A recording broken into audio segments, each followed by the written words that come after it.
Selamat pagi saudara sekalian, nama saya Nuril. Saya dari tim proyek sewa komputer. Di sini saya akan menjelaskan input untuk proses mengendalikan biaya untuk proyek. Kemudian ini dokumen-dokumen yang akan saya jelaskan. Yang pertama yaitu Project Management Plan, Cost Management Plan. Untuk prosedur pengendalian keuangan pada proyek sewa komputer yang kami lakukan, kami menggunakan data analisis sebagai prosedur pengendalian keuangan proyek kami. Dengan menggunakan prosedur ini, kami dapat mengecek kesesuaian measurement baseline proyek kami dengan scope baseline, cost baseline, dan schedule baseline proyek kami yang sudah kami tentukan pada proses sebelumnya. Selain itu, penggunaan teknik membantu kami dalam melakukan proyeksi antara plan value, earn value, actual cost, forecasting, serta reserve analysis pada proyek kami. Lalu standar akuntansi dan keuangan pada proyek sewa komputer kami akan menggunakan standar akuntansi keuangan untuk entitas tanpa akuntabilitas publik, karena kami merupakan entitas yang tidak memiliki badan hukum resmi. Dengan menggunakan standar ini, diharapkan proyek kami memiliki pelaporan keuangan yang transparan dan dapat dipertanggungjawabkan. Dan untuk standar kontrak pada proyek kami akan mengacu pada Permen PUPR nomor 7 PRT M 2019 tentang standar dan pedoman pengadaan jasa konstruksi melalui penyedia. Tim kami memutuskan tidak menggunakan standar kontrak internasional karena sebagian besar dana proyek kami merupakan dana yang diperoleh dari dalam negeri, bukan dari luar negeri. Selanjutnya, Project Management Plan, Cost Baseline. Cost baseline atau patokan biaya yaitu anggaran yang dinyatakan menurut rencana waktu penggunaannya. Cost baseline merupakan budget pada tiap fase aktivitas yang digunakan oleh manajer untuk mengukur dan memantau kinerja biaya proyek. Cost baseline akan didefinisikan pada proses menetapkan anggaran. Kemudian Project Management Plan, Performance Measurement Baseline. Domain ini adalah ruang lingkup yang terintegrasi, jadwal, dan biaya baseline yang digunakan sebagai perbandingan dalam mengatur, mengukur, dan mengeksekusi kontrol proyek.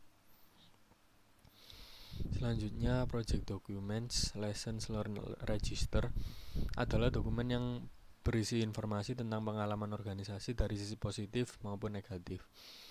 Dalam proyek sewa komputer kami melakukan benchmark atau evaluasi terhadap proyek sewa komputer lain yang pernah terjadi, yaitu proyek Mimo rental laptop dan proyek rental sound.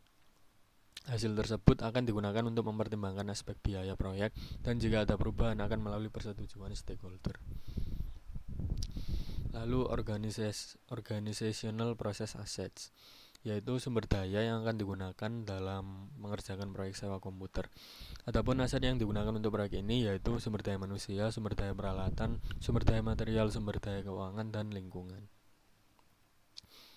Semua dokumen ini akan digunakan untuk mengontrol biaya dan jika ada perubahan perihal biaya di dalam proyek serta menjelaskan kepada para pemangku kepentingan tentang hal tersebut.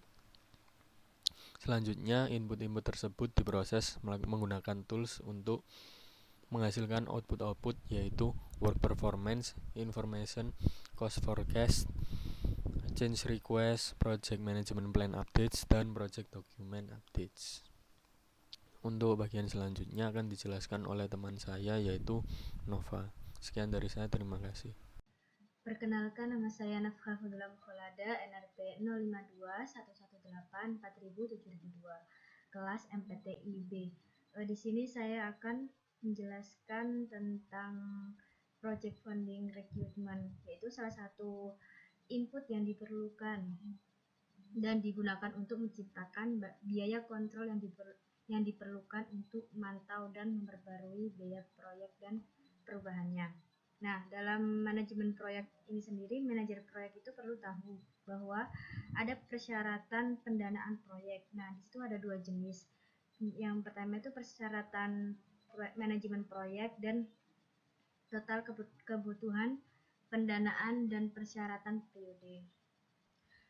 Menurut PMBOK 6 tahun, yang pertama ada funding limit reconciliation. funding limit reconciliation itu sendiri batas pendanaan rekonsiliasi penganggaran biaya yang sangat penting dalam manajemen proyek. Yang kedua ada requirement dokumen. Requirement dokumen ini proyek dokumentasi persyaratan yang tidak dapat dilaksanakan tanpa persyaratan yang tepat. Yang ketiga ada collect requirement, yaitu mengumpulkan persyaratan yang prosesnya menentukan serta mendokumentasikan dan mengolah kebutuhan dan persyaratan para pemangku kepentingan. Yang keempat ada requirement management plan.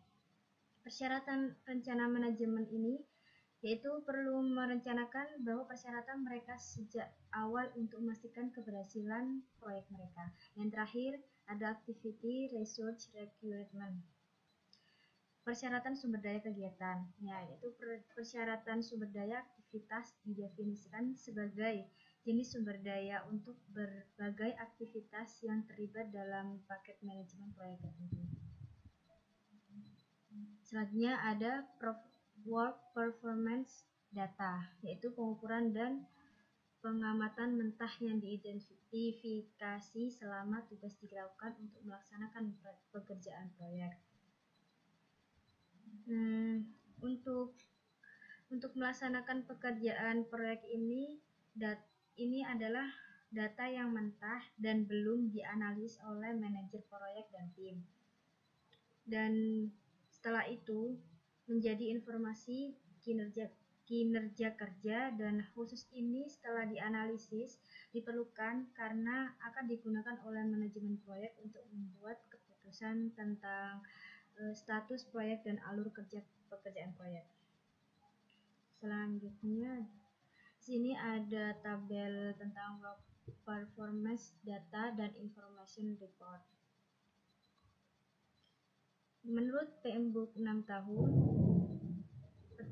yang pertama ada work performance information, yaitu informasi kinerja kerja bagian dari rencana manajemen proyek yang dilaksanakan mencakup mengumpul dan rutin informasi kinerja pekerjaan. Dan informasi yang dikumpulkan itu penting sekali. Yang kedua ada project execution output, keluaran eksekusi proyek atau informasi kinerja kerja manajemen proyek yang benar-benar bermuara pada perencanaan dan pelaksanaan. Informasi kinerja kerja itu memainkan peran penting dalam yang terakhir. Yang ketiga ada risk data quality assessment, penilaian kualitas data resiko. Penilaian kualitas data resiko adalah teknik manajemen proyek yang digunakan untuk mengevaluasi tingkat. Yang keempat ada data date. Data date itu seperti tanggal data yang dikenal dengan singkatan 2 huruf atau DD yang menunjukkan secara khusus ke tanggal dalam kehidupan. Yang terakhir, yang kelima ada schedule data atau jadwal data yang pengumpulannya informasi itu untuk menggambarkan dan mengendalikan jadwal yang disebut data jadwal. Terima kasih.